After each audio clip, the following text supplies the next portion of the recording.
Hello and welcome to the Durban International Conference Center, where we are here for the launch of our Invest Durban. It's a strategy to try to get foreign direct investment into the city of Durban. My name is Godfrey Mutizwa.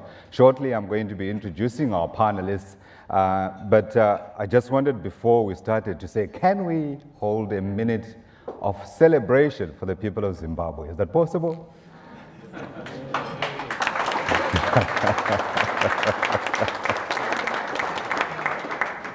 Let me tell you about the people who are going to be leading our discussion today. On my immediate left is Mr. Cyril Nzunza. He is the city manager for the city of eThekwini. Say welcome.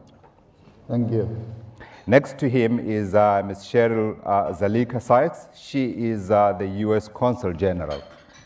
Thank you for Next to her is Mr. George Bennett. He's a consultant with the World Bank Group, and he has spent the last 18 months working with the city here to try to make sure that they put in the right policies for Invest Durban. Welcome, sir. It's my pleasure to be here. Next to him is a man who comes from the region. He needs no introduction. His name is Michael Dayton. He is the managing director of Tonga Hewlett, and you'll understand why when we begin speaking in a few minutes why he needs no introduction. Michael, welcome. And last but not least is Mr. Musa Makunga. He is President, Durban Chamber of Commerce and Industry. Say welcome. Good morning. So I mentioned Zimbabwe at the beginning, and it was sort of tongue-in-cheek because I think we all know what's been happening north of the border. But at the same time, I suppose for cities like Durban, eThekwini, that must mean more competition, right? So maybe it's not a good thing what's happening in Zimbabwe. But at the same time, I actually wanted to say to you, you need to be looking east like President or former President Robert Mugabe used to say, look east, because when you look east, there's a place that sort of looks similar to you. Let me tell you the stats. It's got 2,040 square kilometers. The population is 1.3 million. And the GDP is $13 billion. I'll stop there. Durban, by the way, I'm sure you know it, has got 2,292 square kilometers. The population is 3.7 million people. The GDP, I did a rough calculation. I used today's exchange rate. We know the rand goes all over the place, but I used today's exchange rate. We're talking about $20 billion. But here's the killer stat. The growth rate for Mauritius last year was 3.8%. The growth rate for Durban last year was 0.9%. Therein lies our challenge. And I'd like to begin with you, Mr. Nzunza.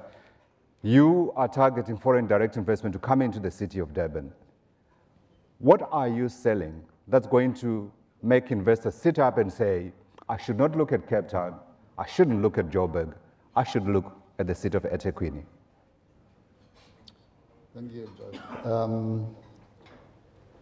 There are many things that we have to look at for when we are trying to sell a product which is called Durban. Product. Yeah. I tend to look at that as a market because I want you to unpack it. What are the attributes that forms the product that is called Durban? And for me, there are many things that we need to look at. Does this product that we are selling give the investor what the investor wants? We have, for instance, I've been asking Russell in terms of what are our unique selling points, because that is going to be very important to highlight that and share that as the purpose for our unique selling points. There are things, for instance, that make us great. Investors, they want to make sure that they are coming into a welcoming city. They want to make sure that all the governance structures are in place. They want to make sure that there is no corruption in the place.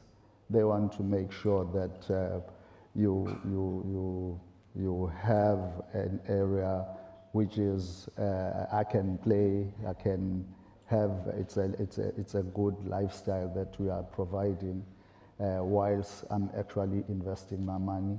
It's a place that has got growth. It's a place that has the wellness for my family. Now, just recently I was I was talking to a professor who was telling me that the actual measure of the GDP, which was started in the 1940s, is it still relevant? Sure. Do we have to measure our cities in terms of the GDP, which GDP is made up of your consumption, your expenditure, investments, your foreign trade? Does that actually is still relevant? Does it mean it's still relevant for me to measure myself against other countries? Why don't we look at the well-being of all the countries? Let's look at the well-being of our people. Let's look at the well-being of how we do things and measure that. And then you tell me whether with that, as a city of Durban, are we then still participating in the economy in the right way? Sure. For instance, I'm not going to be long. For instance, if you take Durban, for instance, we've been winning quite a number of awards and categorized as the best quality lifestyle city where you can come and live. Now, that to me beats everything. It beats all the other cities, Cape Town, Johannesburg, and even New Mauritius. So we are the best city to do business. Okay. Let's find the evidence. Can I come to you, Mr. Makunga, and ask, you have been listening to him talking about the product. Do you see it? How good is it? What is missing from the product that you'd like input into that product to make it better and perhaps more competitive? Well, we do know that investors look for an investor-friendly environment. They want to make sure that when they put their money in there, they'll get a return. I certainly do think that there are areas that we can still work on to make sure that we indeed provide that investor-friendly environment. I know that in most cases we get we get challenge around our labor reforms. So certainly we have established, for instance, the special economic zones where we are able to provide to respond to those. In Durban, we've got one at the Durban Trade Port where we provide tax incentives, where we provide an environment where investors coming in are assured of a return on their investment. Absolutely, other areas are in the safety space, safe and security.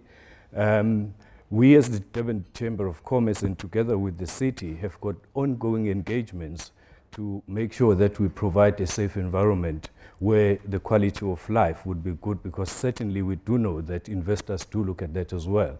They want to put in money, they want to make sure that their quality of life would be better than otherwise. Those are just some of the things that we know that we are actively working on an ongoing basis between the business community, through the chamber, and the city. And I must commend the city officials because they respond to every party of the city when we call them upon to engage with us on those factors. Have you been told you're a client? Well, I know that since he is coming in, he's certainly giving us that sense. Absolutely.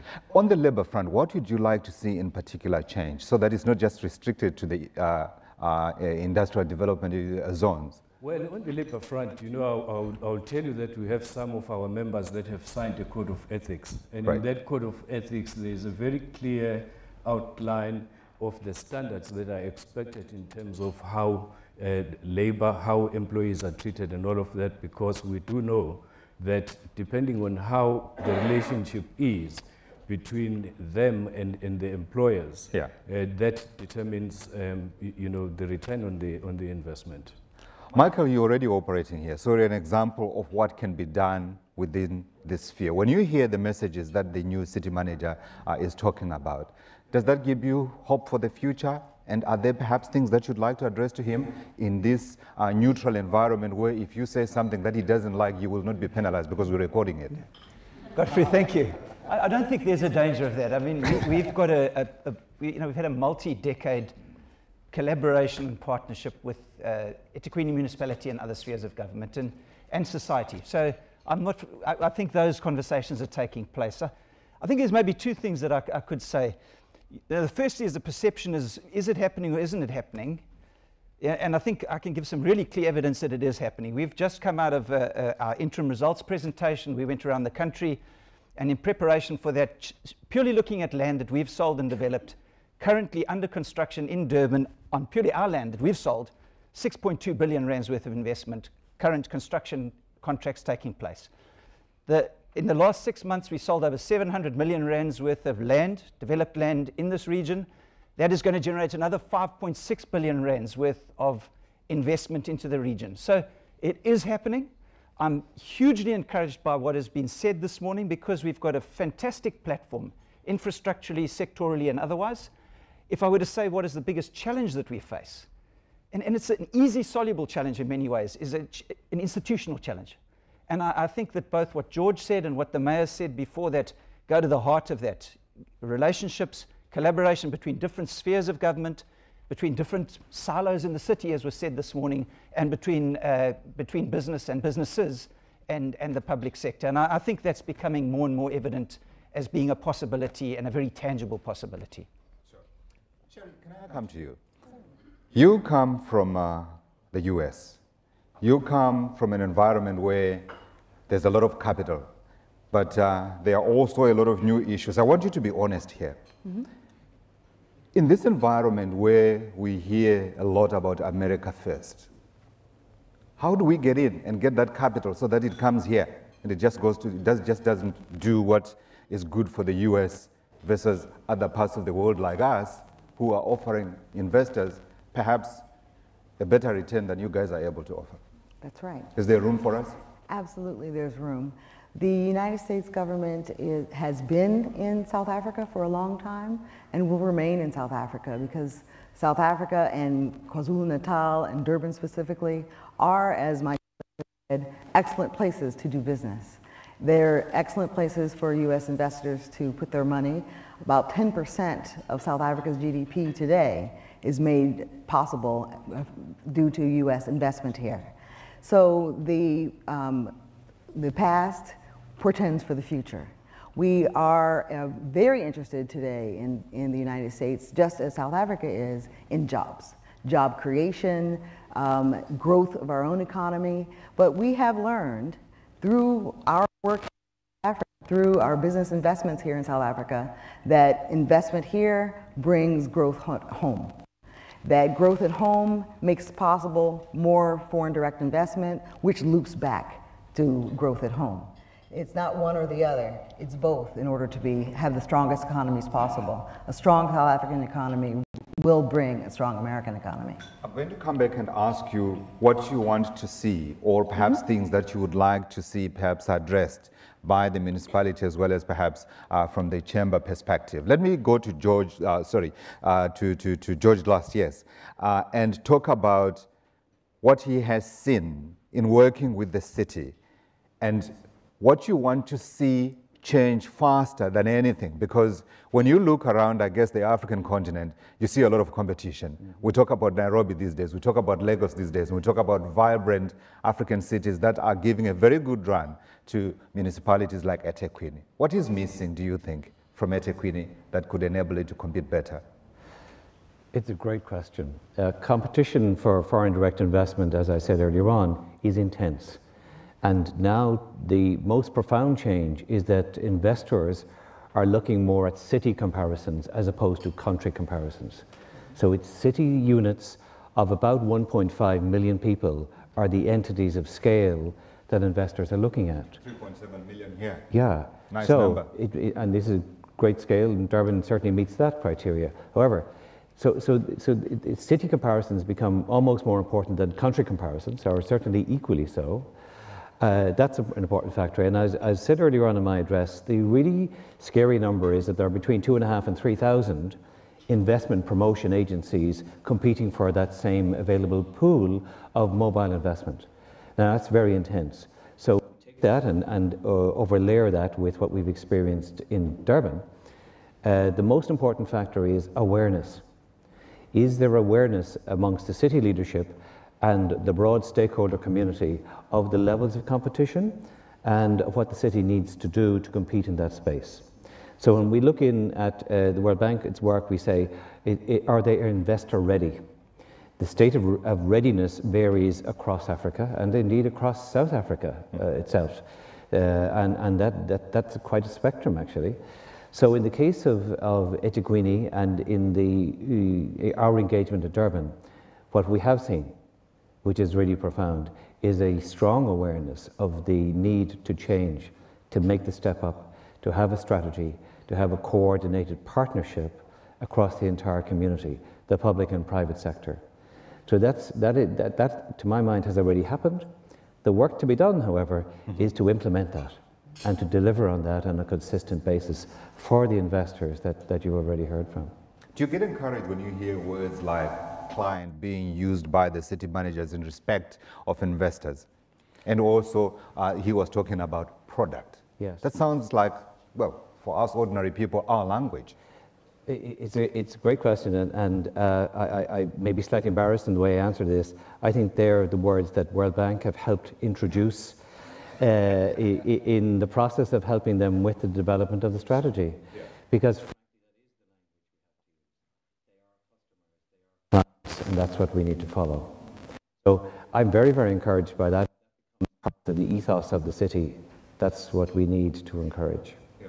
Mr. Sousa, let me come to you and talk about where you want to see this man coming in. We're talking about foreign direct investment here. Which sectors in particular are you focusing on? I'm really giving you carte blanche to talk about where you want the money to come in. It doesn't happen often. You get a free marketing opportunity. Here you are. Well, look, I mean, there are many areas that we would like to, let's talk with you. To focus on. I mean, for instance, we are looking at all the areas that are going to promote the employment of people, things and the growth in terms of the innovation of the city. I mean, my strategy, I mean, since I've been in the city, is to make sure that I push the issue of being a smart city, and that to me becomes a great deal. There are areas also which has been listed by Philip, which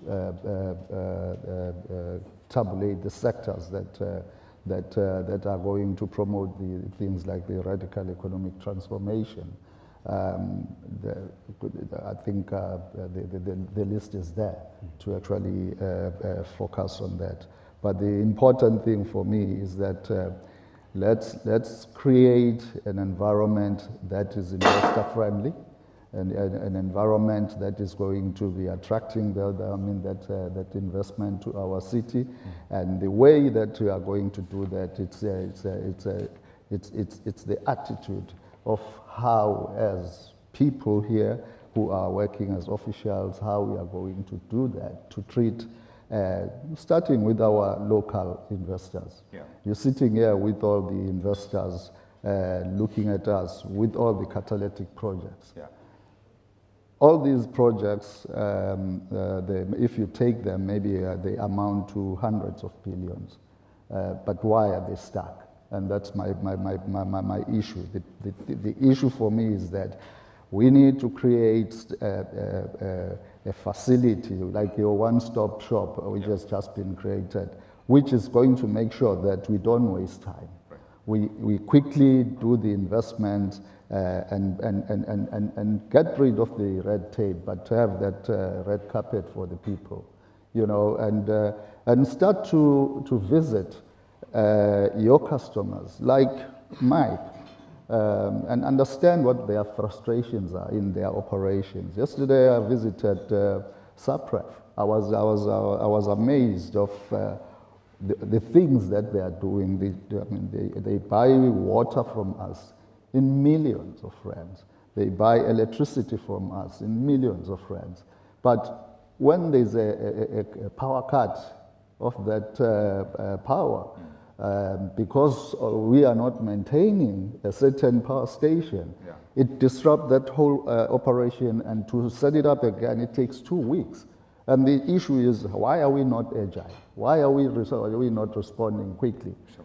And that, to me, is now going to start to actually promote investment if you are able to respond to. And the revenue is not coming in like George was demonstrating to us earlier exactly. on. Let's tackle the issue of radical economic transformation. And I want to put it within that debate, the issue of inclusion of locals in the foreign direct investment that we're trying to get in.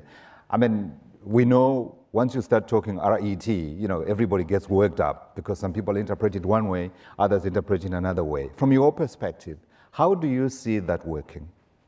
Well, I mean, it's something which is already happening. I mean, for me, radical, it means that you need to move things quite faster and not be apologetic about some of the policies that we are putting in. Without scaring away some of without scaring people away.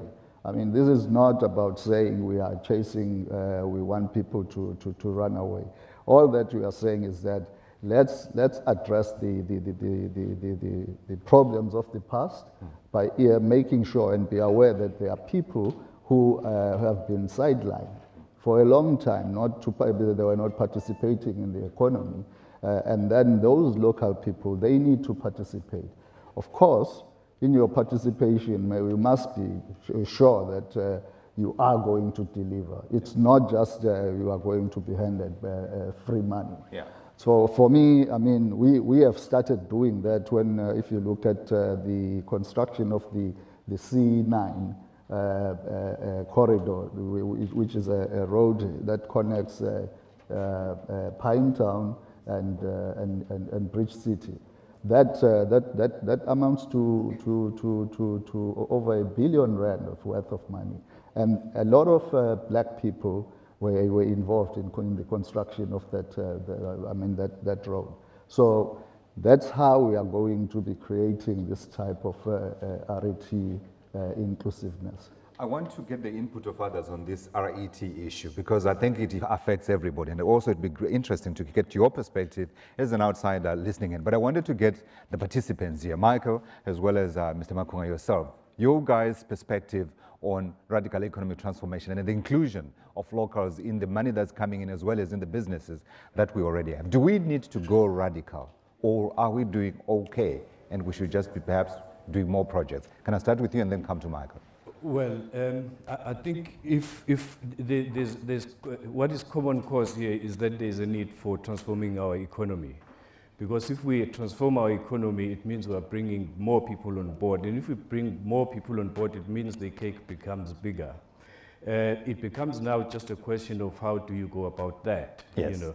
And the business community, of course, is very much wanting a structured approach to this because it has to do with confidence. Do you want it prescribed though? I beg your pardon? Do you want someone to tell you, do it this way and do it in these numbers?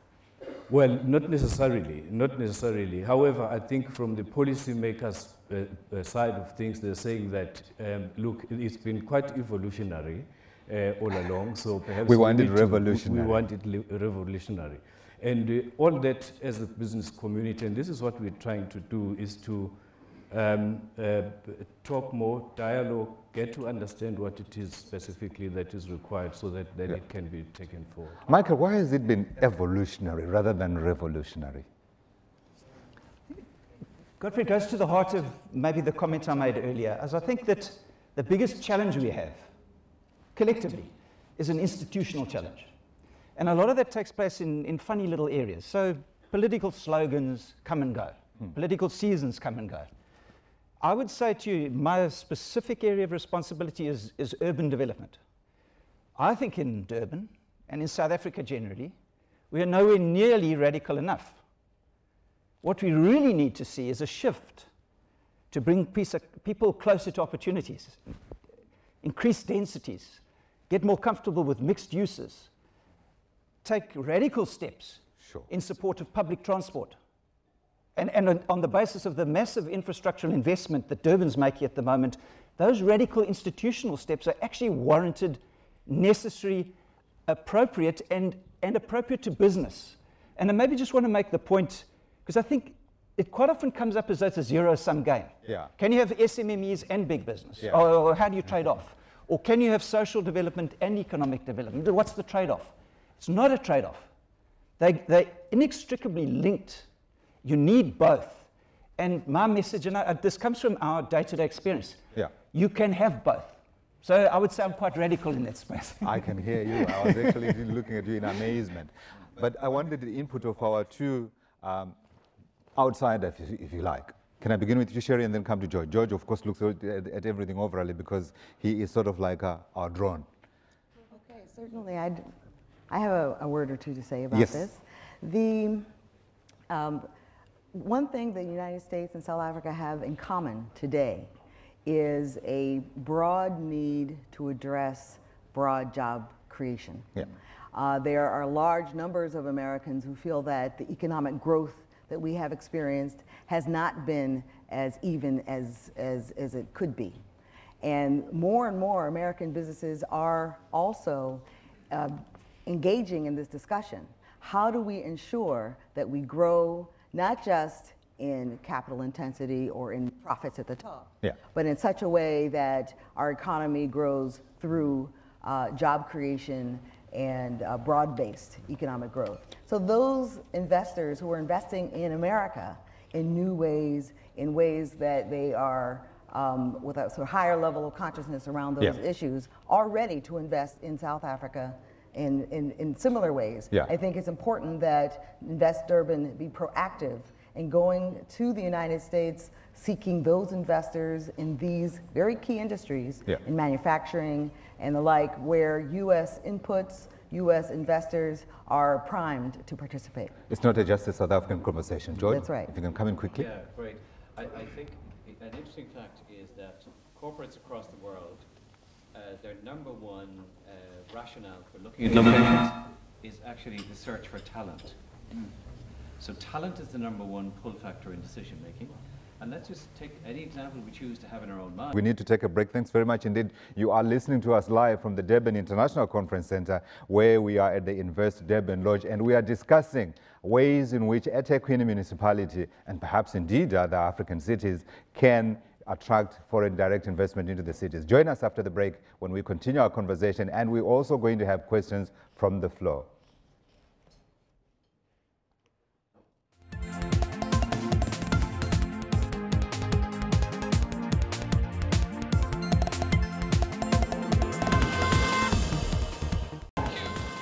Welcome back. You are live from the Durban International Conference Center, where we are discussing ways in which Durban can attract foreign direct investment. Let me just remind you again of the guests I have on our panel today. I'm going to start from my extreme left. That's Mr. Musa Makunga. He is President, Durban Chamber of Commerce and Industry. And next to him is Michael Dayton. He is the Managing Director of Tongaat Hewlett. And next to Michael is Mr. George Bennett. He is from the World Bank Group. He's the consultant. He's been working on this project for a while. And next to him is Sherry Zalika Sykes, U.S. Consul General, representing the United States. And last but not least, on my left is Mr. Sipho Nzunza. He is the City Manager. I wanted to go back to George, and I wanted to ask you, when you look at Durban and where it is at the moment, I think it's important, you know, when we try to get people to focus on things that need to be done, where it ranks in terms of investment attractiveness.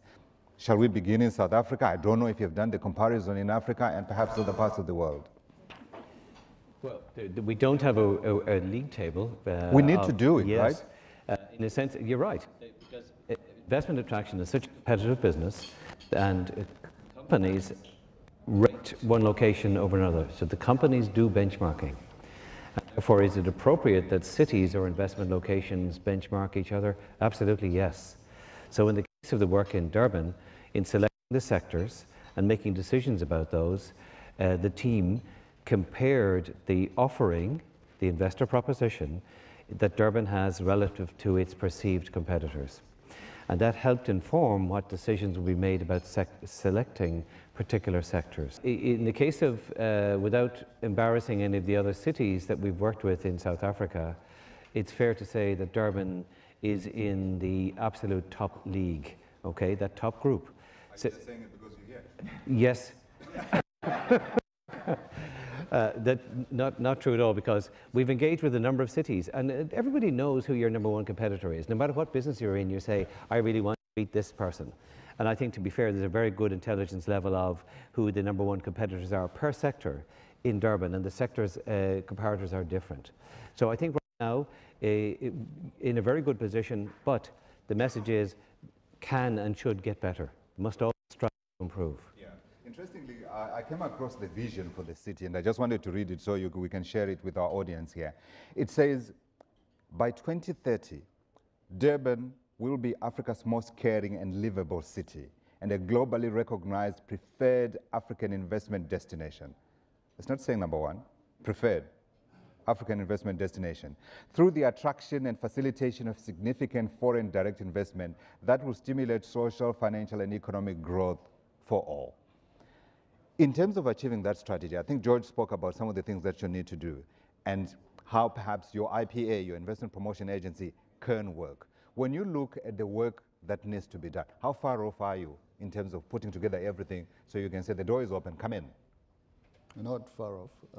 In fact, I mean, there are just a few things that you keep improving on.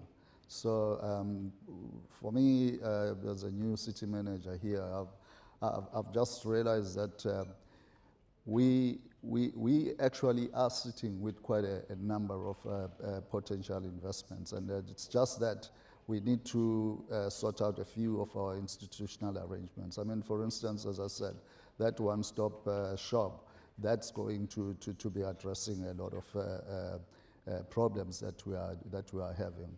And so for me, I've worked in Cape Town under Westgrow, and I've seen it. I've seen how we are doing it. So were they doing it better than here? Well, it's just that they have a structure which is working at the moment. I mean, for instance, the one-stop shop. It's something that has already been there. So all I'm saying is that I mean, now with Durban doing it, I mean, it's going to be really assisting a lot of our investors. I mean, there's nothing that is frustrating an investor who comes here and he doesn't know where to go, how to do things, and being thrown from pillar to post. But now, if you've got this one-stop shop, he knows that I'm doing everything here, and I'm not going to be taken all over the show. So that for me was quite an encouragement. So I mean, if you look at that institutional arrangement, I mean, things are really, really coming together. Yeah, I want to see evidence of it. Guys, you are operating here already. Michael?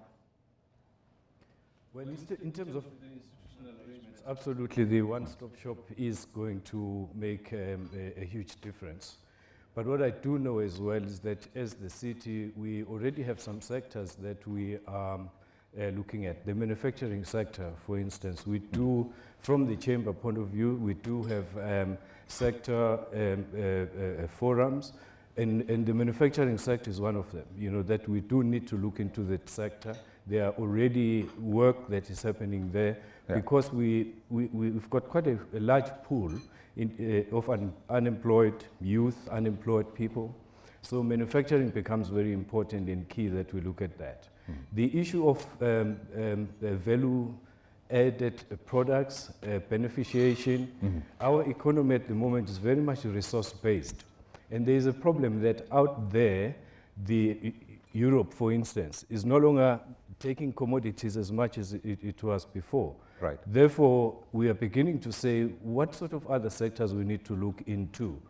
I mean, if you take the issue of the electric car, we have catalytic converters manufacturers in Pinetown here. They were using platinum, of course, to make that. The platinum price, when they were using it, it was around $2,000. And now it's sitting at around 700. What has happened to the jobs in Pinetown? Because of the advent of the electric car. So from the Chamber's point of view, we're beginning to say, let us engage, let us look at how we are then going to be approaching these new sectors that are coming up. Sure. Absolutely. Going to come in, Michael? Interesting hearing what the response was, and I think it's a key question: are we close or are we far away? But I think maybe if I can draw an analogy, I mean, a few weeks ago I was at a management development program that we're running for our staff, and they talked there about a thing called a wicked problem, you know, and I think what is really encouraging for me, it's those things where you're so close, but that gap is like 1,000,000 miles, and it shouldn't be.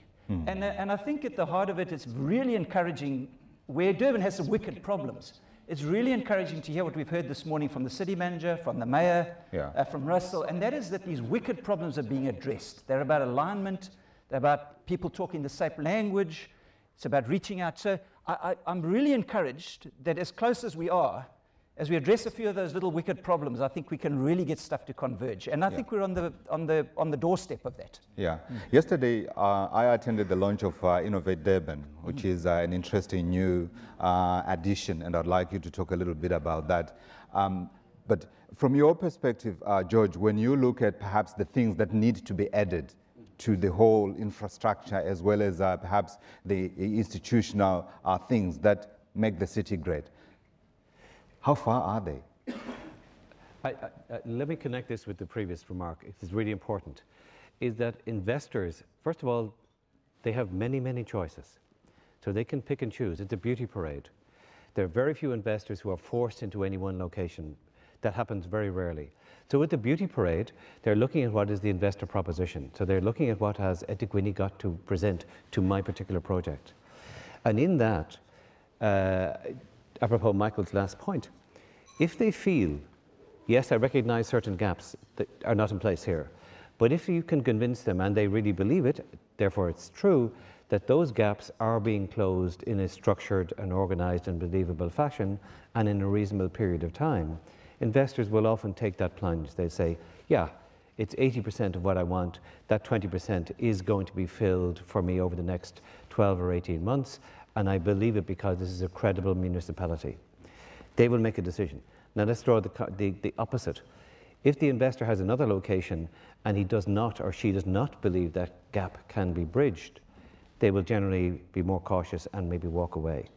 So what we have is an incomplete investor proposition which exists in many, many locations. The important differentiator for eThekwini is the believability of the investor that the problems which have been articulated are being fixed and will be delivered. It's almost like a trust issue, isn't it? It is a trust issue, and in truth, I've met several investors in my time here in Durban. Some believe, some will be more skeptical. It's not perfect, but the role of the municipality is to credibly convince potential investors that we are doing certain things. They must demonstrate the evidence of those actions. Sure. Okay. Let's talk Invest Durban. What are you trying to do with it? We're trying to get more investors to come. Sure.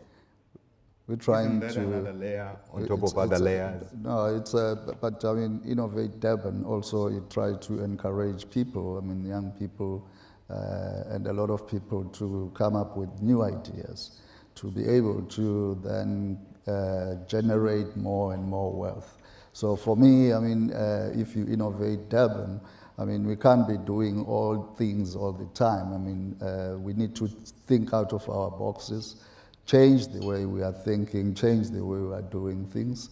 I mean, as I said, I mean, for me, I'm from business. I'm never, by any chance, doing things as a bureaucrat. Sure. So that's why my way of thinking, it's about innovation. Yesterday, I was sitting with about 3,600 people who just come from Department of Water and Sanitation. Now, those people they said to me it's the first time they met the city manager. Okay. Now, But what was very interesting is that down there on the shop floor, those are the people on the coal face. The suggestions that were coming up were very interesting. These are people who are telling you what their frustration in terms of delivering the service. Now, there were a lot of things that we were taking down as innovation. Now, those things are going to be tested, put on the test, and see whether they do shorten the processes. Yeah. They do improve the quality of service for the customer, and that, to me, it's the start of innovation. Yeah. And we innovate in Durban. I mean, by that we can grow. And you're demanding a culture change as well. Exactly. Which is not an easy thing to do, especially when you're talking bureaucrats. It's not, but it's going to happen. Okay, all right. The boss speaks. At this point, I'd like to open the debate to the floor. As I said earlier, if you want to contribute, you've got a question, you've got a comment, if you can raise your hand, there should be roving microphones. We can then get you up, and if you can be as pithy as possible. The roving microphones should be around. If there are any questions, let me see. Yeah, there is one just behind me, so I can't see the person. Please go ahead.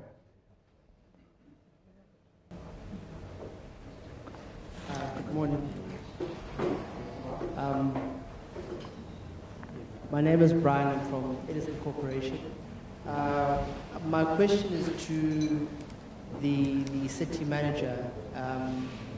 We're doing a lot in terms of making sure that we're creating a strong tax base for the city. Our 4 billion rand ocean development on the coast of Durban is going to be contributing 167 million rand in rates and taxes. I think more than anything, in my opinion, to make sure we're attracting positive FDI is that Durban has its house in order. And we must understand that it's the city's job to create an enabling environment, and I believe that they have done so, and we are spearing ahead on that development. We have allocated 30% for local empowerment. I think my question would be to the city manager is, what more can we do? I think in that way, if we show that our engine is a well-built engine, I believe that's one of the benchmarks of attracting FDI, which means if our house is in order, it means that foreign FDI can trust us with the investment and get a positive return. Thank you. Mr. Nzuza? You need to lay out the red carpet, eh? Yeah, well, I think that's what we're trying to do. And I know that, for instance, they've faced some of the issues which we have addressed, where there was at some stage some delays about their investment. Problem is, I mean, we need to, as the municipality officials, to realize that there is a choice in the investments. Mm. I mean, we can't be taking time and be arrogant about being who we are. Mm. We need to be able to respond quite quickly and be agile in making those decisions. And that's the culture that I'm talking about. Sure. So he knows what we have done to actually facilitate solve the problem that he's talking about. Exactly. Okay, so it's not just about we are Durban, we are Africa's biggest and busiest port, etc., etc. Okay, there was a hand there. Yes, go ahead, sir. My name is Mzwamandla Sosibo from SAMSA. My understanding is that as the city, we need to have a system whereby our SMEs are both competent, focused, specialized, so that whenever, for example, we then identify a certain FDI, we can readily match or partner with a particular SME, so that there's some kind of a program that then begins to increase the broader participation in the economic development. What I wanted to check is within the city as well as the chamber, Are there programs that are beginning to prepare our SMME so that they're ready to embrace and grow together with whatever foreign direct investment that comes into the city? Thank you, sir. I think they are all coming to you. Okay. Okay. Yeah. Let's begin with him, and then we come to you. Thank you very much. Thank you for that question. Yes, as the Durban Chamber of Commerce and Industry, we've got quite a strong SMME development program. We've got an enterprise development program which brings together large business and small, medium enterprises. So you've got a database and of all these. We've got a database of them, and we've got specific programs. And thanks to our business members such as ABSA, Transnet, that have really sponsored those programs. I mean, we went to the World Chambers Congress in Australia recently. We took some of the SMME people because we want to expose them to this foreign direct investment environment as part of those very strong and established programs that we run. Okay. Mr. Sousa, you want to add to that?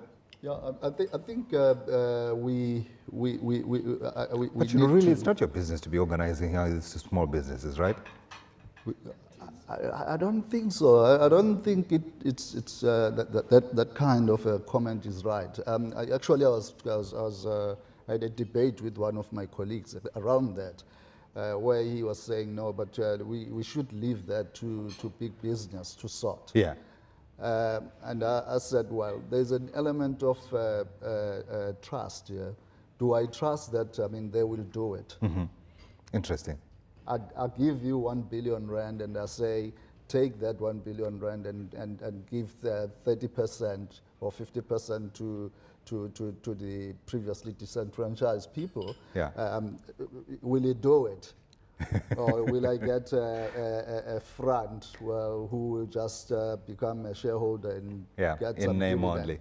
And that is the problem. Okay. And that's why then I said, we need to monitor this. Okay. We need to be close to it and see whether there is a meaningful of adding value to whatever that they are doing. Absolutely. So we are doing it. Okay. Yeah. Michael, you wanted to come in? Maybe just to make a comment, and it is quite specific, to say, I think the challenge is one that must be addressed in a granular fashion. We're specifically in the business of land development, which leads to real estate. And to give you a comment on what I mean, the big thing about that is that you've got a lead time. Yeah. So we do a sale today, will lead to construction of infrastructure tomorrow, will lead to construction of a building in a year's time, will lead to permanent jobs in that building in 3 years' time. So the opportunity to develop skills and businesses and a pipeline of requirements, you've now got a 3-year lead time. Right. Now that's unique to our business. But I think addressing this in a granular way like that offers incredible opportunities, because each sector will have its own peculiarities and its own opportunities and its own optimum way of addressing this topic. Absolutely. Thank you, Michael. Let's go. There's a, yeah.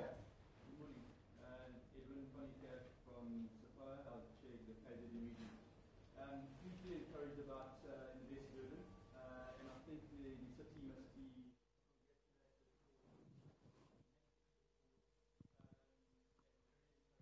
about it and the potential it holds.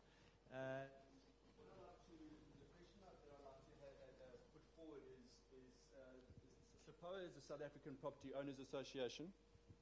Sorry, let me start again. I represent the South African Property Owners Association, and what we're really looking for is partnership and collaboration.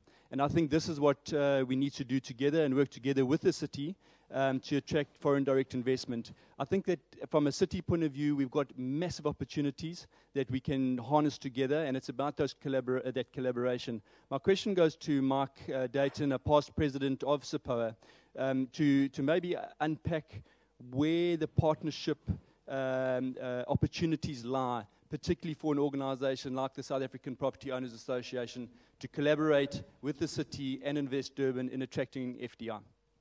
Okay. Direct question. I think maybe if I take a step back, in SAPOA some time ago, I remember a conversation where there was some debate from SAPOA and from members of SAPOA about whether an aspiration to be a caring and livable city didn't lack an element of competitive. My view's always been actually that if you're really a livable city, you will be competitive. And I'm really encouraged this morning to hear that how within this particular context, that vision has been elaborated further, and in fact that element of competitiveness and attractiveness has been brought into place. So at the heart of it, to answer the question, I think that if we collaborate in creating livable cities, the right sort of spatial form, the right sort of public environments, the right sort of infrastructural support, that can do a lot for the generic development of Durban into a livable and by implication investment attractive and friendly city. Absolutely. So the conversations need to start. Unfortunately, we seem to be running out of time. I'm going to take a final question. Where is our microphone? Oh, and there's so many hands and there's only one microphone. Okay, final one. Sorry, gentlemen. My name is Joanne. I'm from a company called LoomEck. My question perhaps directed towards George. So we are launching Invest Durban today, but there are several other institutions in South Africa at a provincial level, a national level. Within the city itself, there's planning departments, investment promotion departments. How does an investor navigate this environment? I'm sure it's not something unique to Durban, that there's multiple stakeholders. So how does this facilitation happen for an investor? Yeah, George, I think she's saying, who do you listen to? Great question. I think the simple answer, they do it with some difficulty. The challenge is it has to be taken on board by the city. Institutions and arrangements are in place that exist from central government all the way down, cascading down to regional level and city level, and within cities there are various pyramids doing different things. Fixing all that is nigh impossible. The smart reaction is that the investment promotion agency takes on that role and responsibility of being the handholder of the investor and guiding them through that process, whilst at the same time acting as a lobbyist, in other words, an advocate for structural change within cities. So they do two things. The immediate thing is I need to win investment, so I need to act as the friend of the investor and guide them through this complex path. And at the same time is to take that collective learning and present it back to the city leadership and saying, actually the clients are having this experience, we can be more effective and have a greater impact if this institution was merged with this one, or the way it does its business can be changed. That's always a slow process. We have to live in the world of realpolitik. But in the meantime, you can be the friend of the investor. So it's a dual approach. And the final comment I'd make is, whilst it looks a complex maze in South Africa, it's pretty complex in most places. The only place where it's complex. So let's get some final thoughts. Unfortunately, we've run out of time. If I can start with you, and then we come inward with our final closing comments. Yeah, maybe to the last question. I know that we have got the Trade and Investment KwaZulu-Natal, yes, where the one-stop shop is located. And there's Pretoria. And here in Durban specifically, the one-stop shop is at the TIKZN. And that's where really the investor would go in and would be helped through this maze specifically. Okay. As the Durban Chamber of Commerce and Industry, we would like to applaud the city as one of our partners in our quest to really work towards a better world for our citizens. You want competition in Durban, Michael? Absolutely. Godfrey, thank you. You started off with the analogy of Mauritius. I think it speaks for the fact Durban's by far the biggest city economy on the eastern seaboard of Africa. Let's not stop there. I think today's a great way. We're going to accelerate that. We look to grow that considerably and fast. And you've got to benchmark yourself against the best. George? Godfrey, thank you. Not to invite competition for eThekwini, but I actually think within the entire country of South Africa, Durban has done some really innovative, smart and progressive things. It's recognised the challenges, and this is a significant step forward.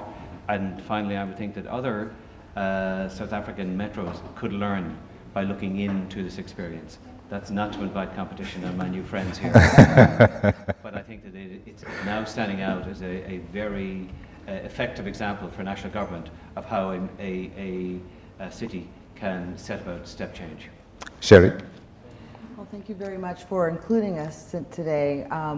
The U.S. government and the South African government are both focused on investment, and United States investors, American investors, businesses of all ilk have been investing in KwaZulu-Natal, and the time is ripe. The time that KwaZulu-Natal and Durban have put into these types of institutions, into breaking down the stovepipes, into making things easier and more transparent, will pay dividends in the years to come.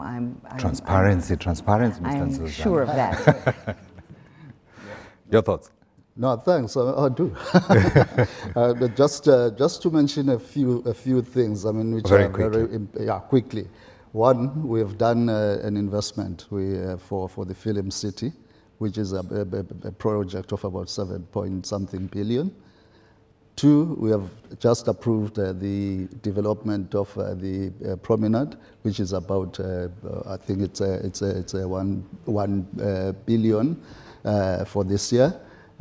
Those are projects that are happening now. Right. And we did that through the collaboration between city, business, and these stakeholders which are here. And let's continue aligning and talk together as one voice. Absolutely, and thank you very much indeed. Thanks for your contribution. And so from the Durban International Conference Center, from the biggest economy on the eastern seaboard of Africa, thank you for watching and goodbye.